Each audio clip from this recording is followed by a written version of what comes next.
서로 옆에 분들과 함께 예수님과 함께 행복하셔야 하면서 인사 나누겠습니다.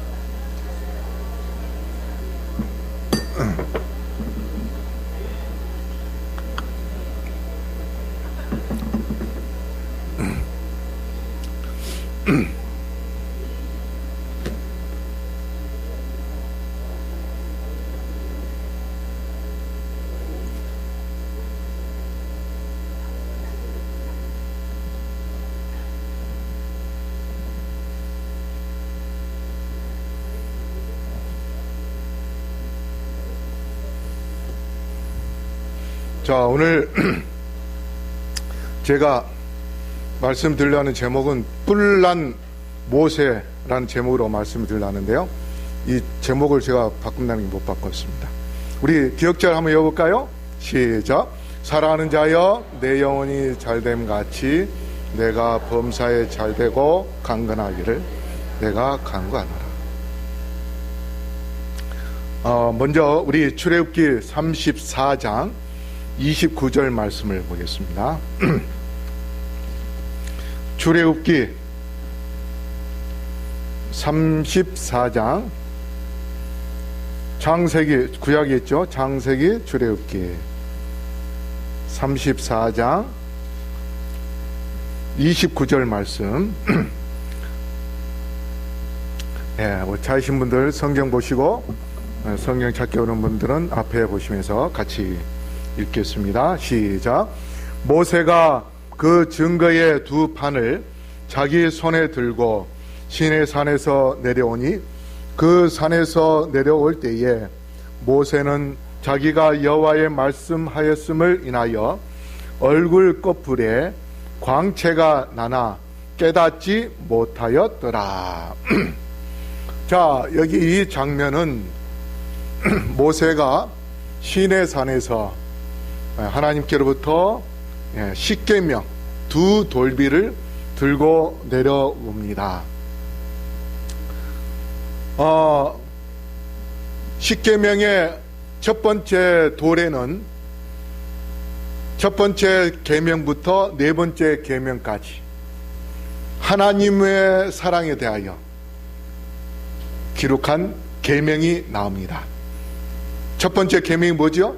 나 외에 다른 신을 내게 두지 말지니라.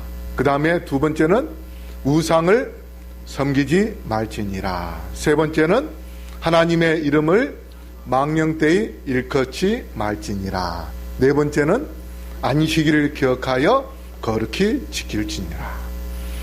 그 다음에 이제 두 번째 돌비에는 5번째부터 10번째까지인데 이것은 인간에 대한 사랑입니다. 5번째는 뭡니까?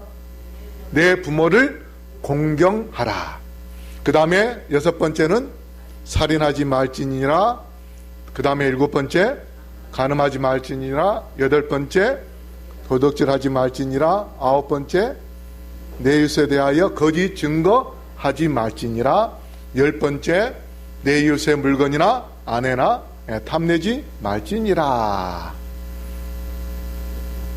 이 돌비를 들고 내려오는데 여기 보니까 얼굴 꺼풀이라는 것은 뭐냐면 얼굴 껍데기 속된 말로는 피부를 말합니다. 얼굴에서 광채가 난다. 여러분, 이 미켈란젤로라는 화가 아세요? 미켈란젤로. 이 사람이 1475년 3월 6일부터 1564년 2월 18일까지 약 88세, 90세 가까이 살다가 죽은 이탈리아의 화가입니다. 이 사람의 유명한 그림에는 천지창조가 있어요. 천지창조. 이렇게 연결하고 그 다음에 피에타라는 동상이 있습니다. 조각을 이렇게 잘 하는데 이 조각을 통해서 볼 때에 어떻게 저렇게 마치 이 실제 살아있는 사람의 모양처럼 하나하나 섬세하게 조각을 할 수 있는가. 거기에 대해 참으로 사람들이 감탄할 정도로 아주 유명한 그러한 피에타라는 동상입니다. 그 다음에 여기 모세상이 나옵니다. 모세상. 근데 여러분 모세를 자세히 보세요. 모세에게 뭐가 나와 있습니까? 수염이 나와 있어요. 또 다른 거 특별한 게 뭐 안 보입니까? 보이는 거 없어요? 지팡이 있어요? 지팡이는 안 보이는 것 같은데요. 뭐가 보이는지 모르겠어요? 자, 이렇게 보면 알겠습니까? 뭐가 났어요? 뿔 났어요, 뿔. 그래서 제가 오늘 제목이 뭐라고 했어요? 뿔난 모세. 뿔난 모세예요. 이게 실제적으로 미켈란젤로가 모세를 조각을 했는데 머리에 뿔 2개가 나 있습니다. 이게 유명한 조각상이에요.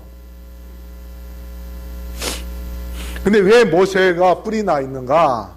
미켈란젤로의 1515번째 조각상인데 이것이 사실상 굉장히 많은 사람들에게 각광을 받는 그런 작품입니다. 그런데 왜 머리 위에 2개의 뿔이 달려 있는가? 이 조각상을 보면서 사람들이 어떤 생각을 갖냐면 모세의 머리에 뿔이 2개가 나 있으니 유대인들 전부 다 뭐가 나 있을 것이다? 뿔이 나 있을 것이다. 그래서 괴물로 보는 그러한 사람들. 그런데 이 이유는 뭐냐면 아까 우리 본문의 말씀 출애굽기 34장 29절에 대하여 잘못 해석한 그러한 것 때문에 실수로 이렇게 만들었습니다.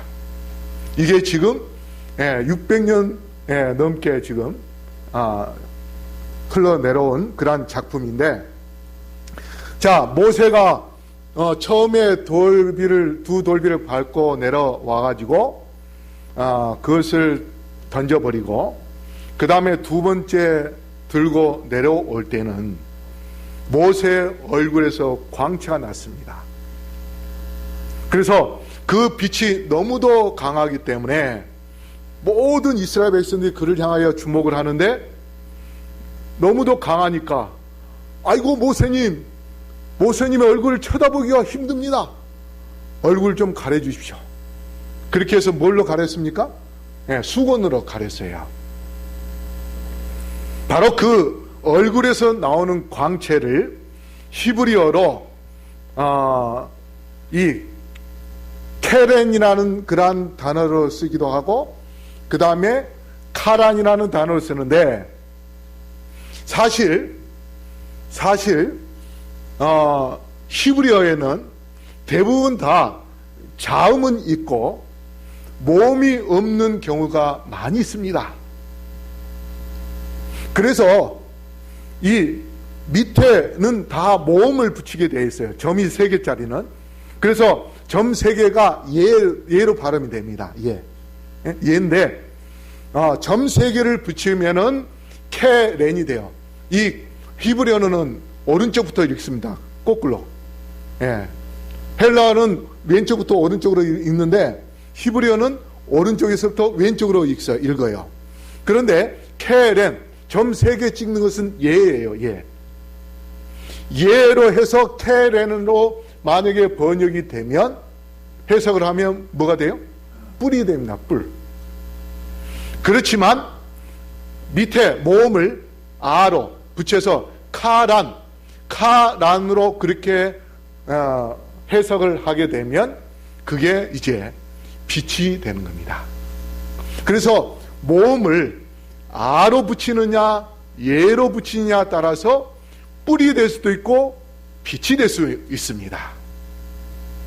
그래서 이 카라는 빛인데 그의 얼굴이 빛나다. 그 다음에 그의 얼굴에서 빛을 뿜어내다. 빛이 막 분수에서 그 물이 뿜어 나오듯이 그 빛이 너무도 강하게 뿜어내다 하는 그러한 의미로 해석이 됩니다. 그러면 뿔난 모세의 영광을 좀 우리가 생각을 해볼 수 있는데요. 출애굽기 32장 19절에 실제 모세가 뿔이 났어요. 우리 한번 읽어볼까요? 시작. 진에 가까이 이르러 그 송아지와 그 춤추는 것을 보고 크게 노하여 손에서 그 판들을 산 아래로 던져 깨뜨리니라. 모세가 그들이 만든 송아지를 가져다가 불살라 부수어 가루를 만들어 물에 뿌려 이스라엘 자손에게 마시게 하니라.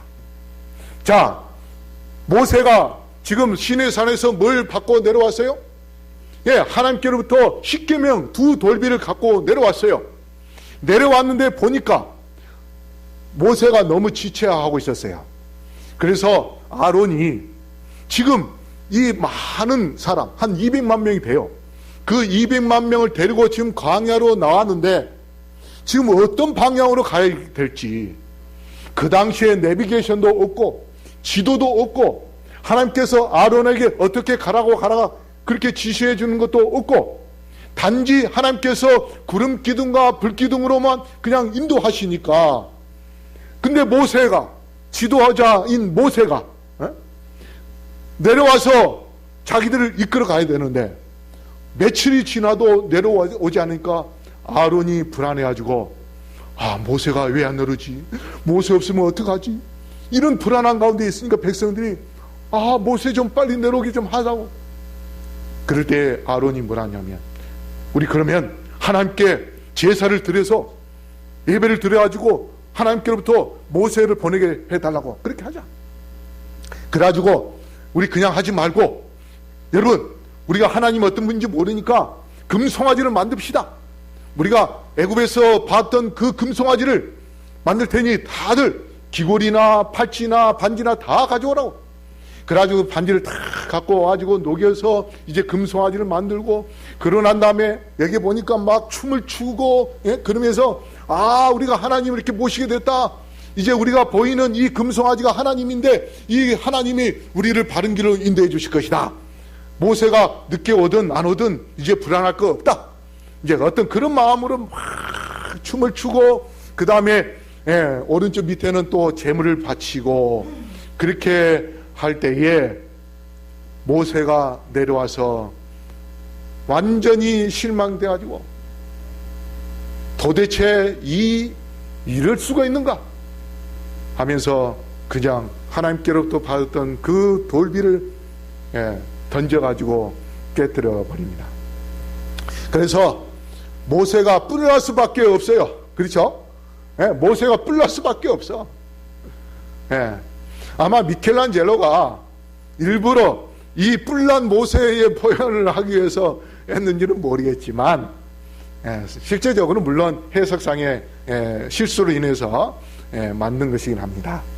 그래서 백성들이 금송아지를 만드는 것 때문에 뿔난 이 모세, 그렇지만 모세가 다시 올라가서 내려올 때는 이제 빛난 모세로 다시 내려오게 됩니다.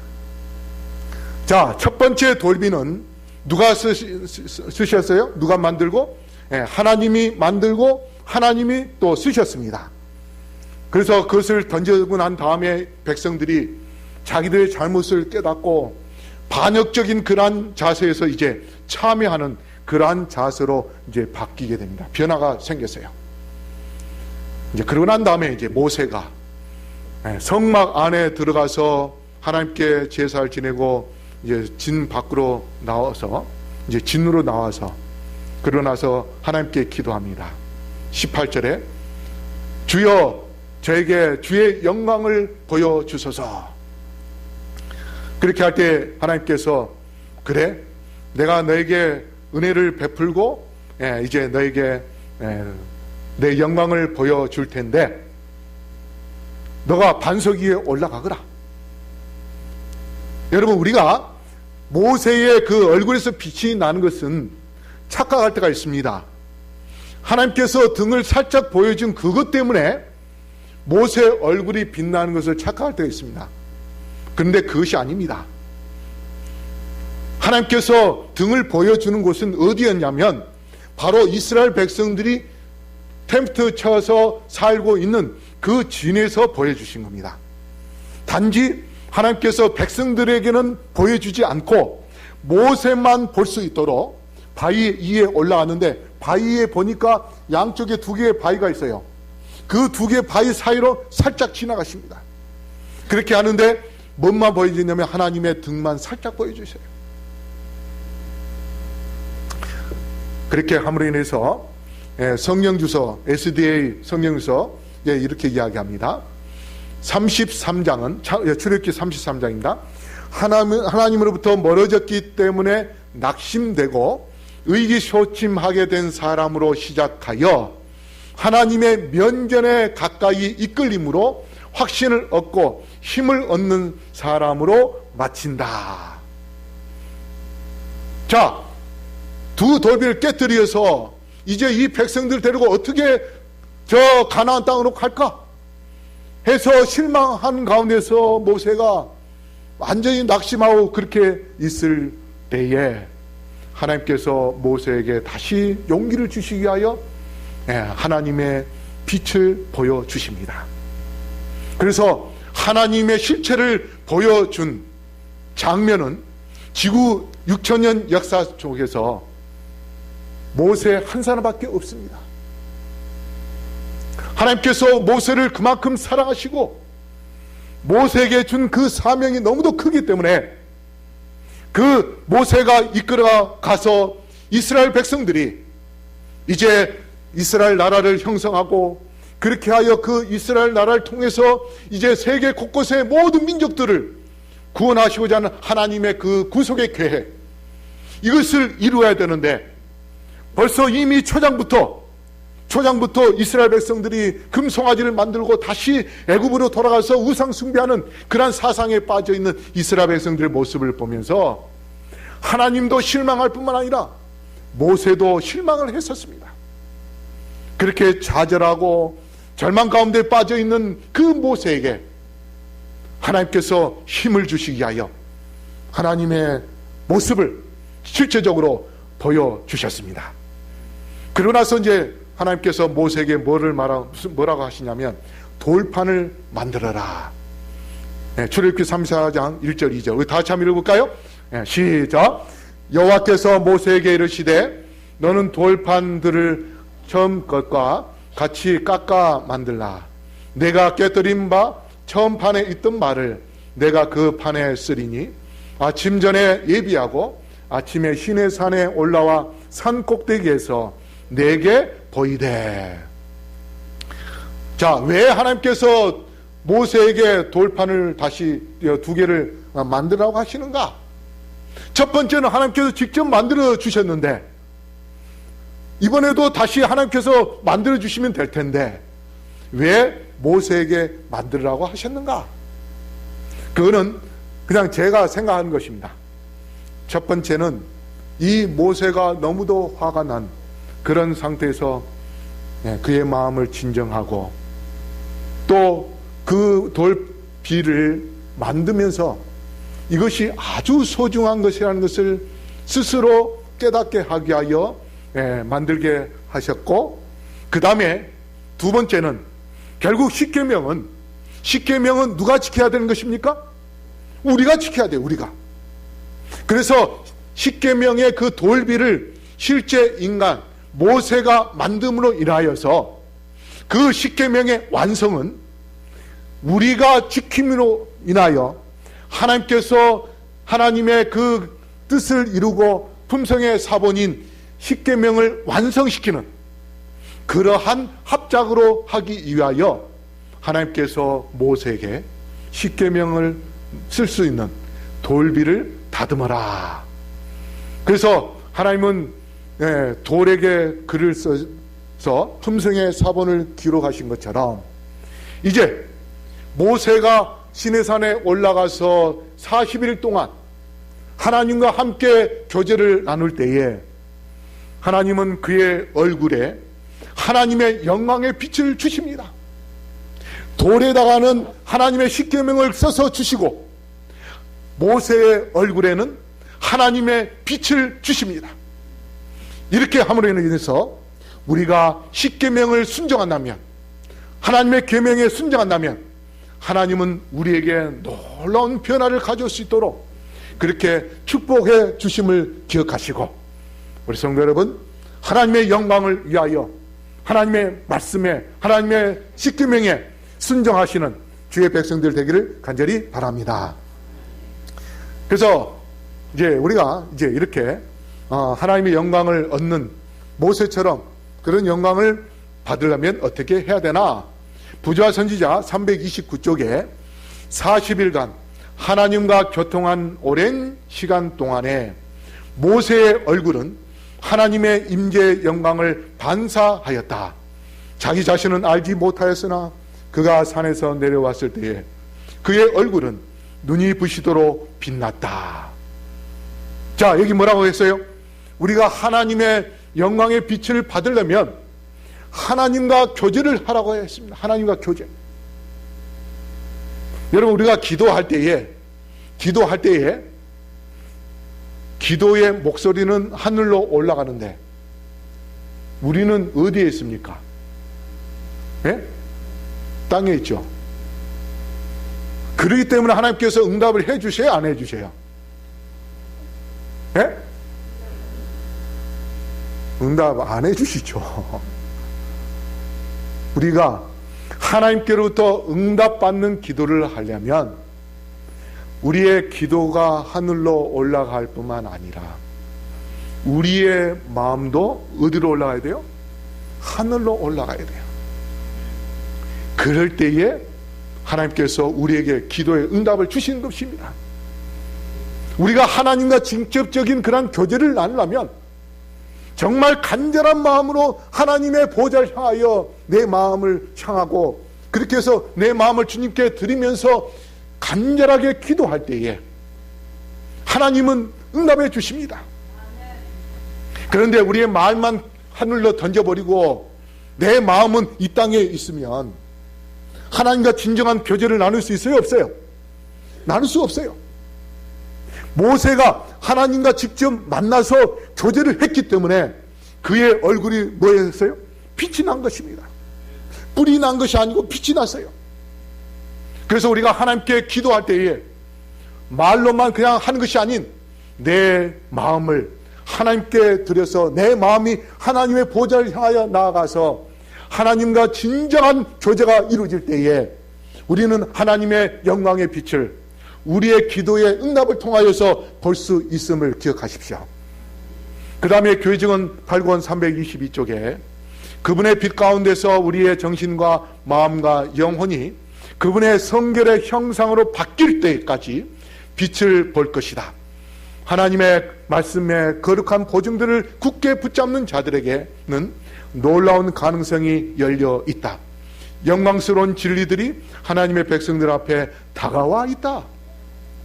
우리가 하나님의 말씀을 보면서 우리의 마음을 열고, 그래서 하나님께서 우리에게 보증해 주신 그 약속을 붙잡고 나아가면서 우리의 정신과 우리의 마음과 우리의 영혼이 하나님의 그 성결한 그런 형상대로 되어고자 하는 그런 마음을 갖고 나아가면 하나님께서 우리를 어떻게요? 빛 가운데 살도록 해 주시겠다고 약속하셨습니다. 그 다음에 또 하이프인 주서 골로새서 2장 9절 말씀에 대하여 이렇게 이야기했습니다. 하나님의 영광스러운 속성이 그의 품성 속에 나타났다. 그의 누구냐면 예수님입니다. 복음은 그리스도의 의로 이루어진 것이기 때문에 영광스러운 것이다. 그래서 우리가 하나님의 빛을 받으려면 우리의 마음속에 어린 양 되시는 예수님을 모실 때에 그게 의가 이루어지는 것이고, 그 복음을 통하여서 우리가 영광스러운 그러한 자리에 참여할 수 있게 될 것입니다.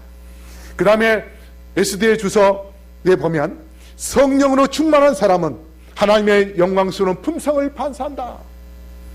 뭐에 충만한 사람이요? 성령에 충만한 사람.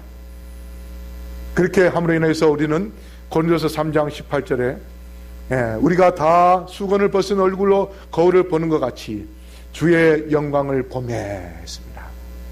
모세처럼 우리가 주의 영광을 보게 될 것이라고 했습니다. 그 다음에 또 예수님이 뿔나셨습니다.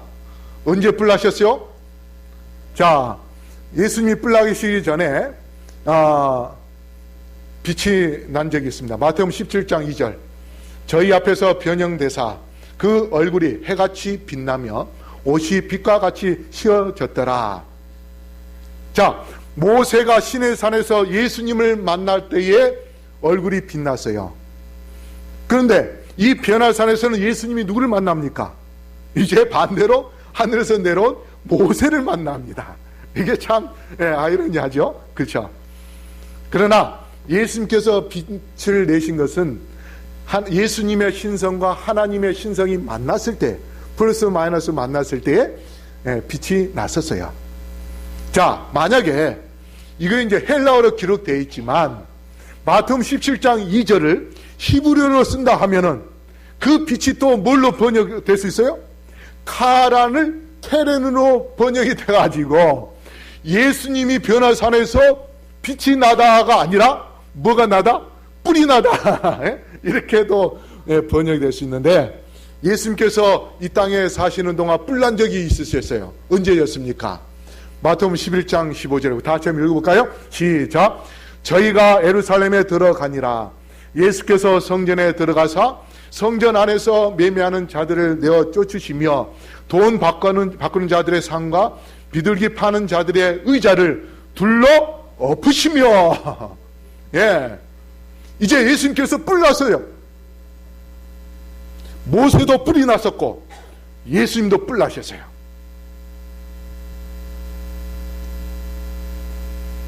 이 뿔 두 분 다 뿔 난 것은 율법을 준수하고자, 그 다음에 불법을 제거하고자, 진리를 지키고자 뿔이 나셨습니다. 그래서 우리가 교회 안에서 뿔 난 것은 화나야 될 때는 언제 화를 내야 되는가? 우리가 하나님의 말씀에 순종하지 않을 때에, 교회 안에서 불법을 행할 때에, 그때에 정의를 위하여 뿔이 나서 그것을 지키기 위하여 그것을 우리가 예수님처럼 모세처럼 두 돌비를 던지서라도 백성들에게 의롭게 살게 하고 또 바르게 살도록 그렇게 해야 되는 것입니다.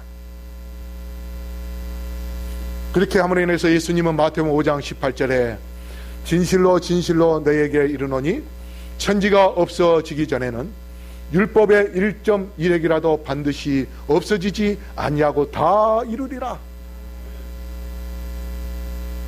하나님, 예수님께서 십자가 달려 돌아가심으로써 그 율법의 모든 것들을 다 이루셨습니다. 그런 그분이 우리에게도 뿔난 나에게 영광을 주기를 원하십니다. 우리도 어떻게 뿔나야 되겠습니까? 율법을 지키기 위하여 뿔나야 되고, 그 다음에 하나님의 말씀에 순종하기 위하여 뿔나야 되고, 진리를 사랑하기 위하여 또 예수님을 사랑하기 위하여 뿔난 사람이 돼야 됩니다. 이 교회가 바르게 서고 올바른 그런 신앙을 갖고 하나님의 영광을 위하여 드높이는 그러한 교회가 될 수 있도록 우리가 뿔난다면, 그것은 올바른 정의로운 뿔이지만, 그런데 자신의 이익이나 어떤 세속적인 것에 대하여 뿔난 것은, 그것은 하나님께로부터 저주와 심판을 받는 그러한 결과를 가져올 것입니다. 그래서 우리가 그러한 하나님의 말씀에 굳게 서고, 그래서 진리 가운데서 하나님의 말씀에 순종하는 그런 심령으로 우리가 하나님께 겸손히 나아간다면, 여기 잠언 22장 4절에 겸손과 여호와를 경외함의 보응은 재물과 영광과 생명이니라. 우리가 하나님께 겸손한 정신을 드높일 때에 우리에게 주신 것은 영광이라고 했습니다. 그리고 잠언 21장 21절 우리 다 같이 한번 읽을까요? 자, 시작. 의와 인자를 따라 구하는 자는 생명과 의와 영광을 얻느니라.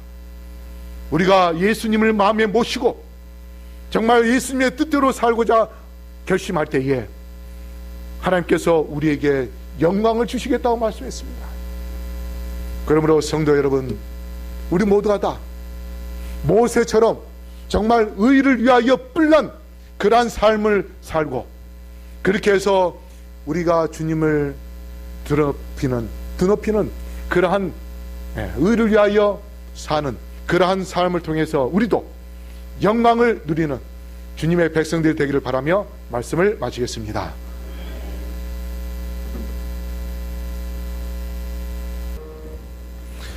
사랑의 아버지 하나님, 저희들에게 하나님의 계명을 지키는 일에 힘쓰게 하여 주시옵소서.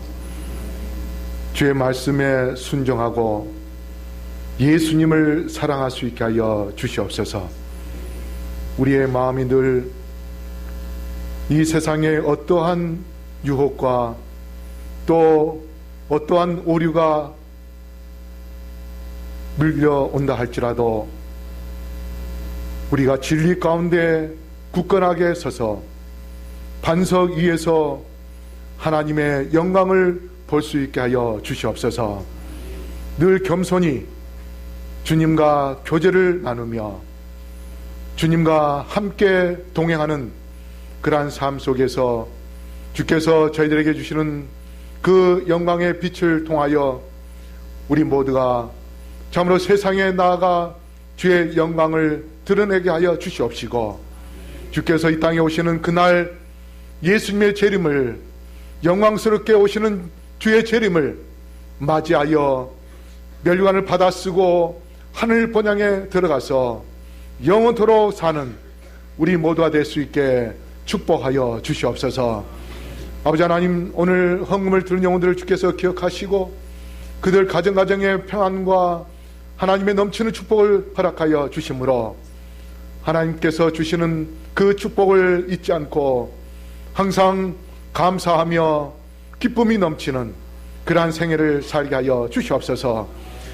11금과 또 월정헌금, 각종 헌금을 드리는 영혼들을 기억하여 주시고 그들의 손에 항상 하나님의 놀라운 축복이 주어지게 하여 주시옵소서. 또 이 헌금을 통하여 많은 영혼들을 구원할 수 있도록 함께하여 주시옵소서. 이제는 예수 그리스도의 다함없는 사랑과 아버지 하나님의 놀라우신 은혜와 성령의 감동하심이 여기 머릿속 영혼들에게 영원히 함께하여 주시옵기를 우리를 사랑하시는 예수 그리스도의 이름으로 간절히 축원하옵나이다. 아멘.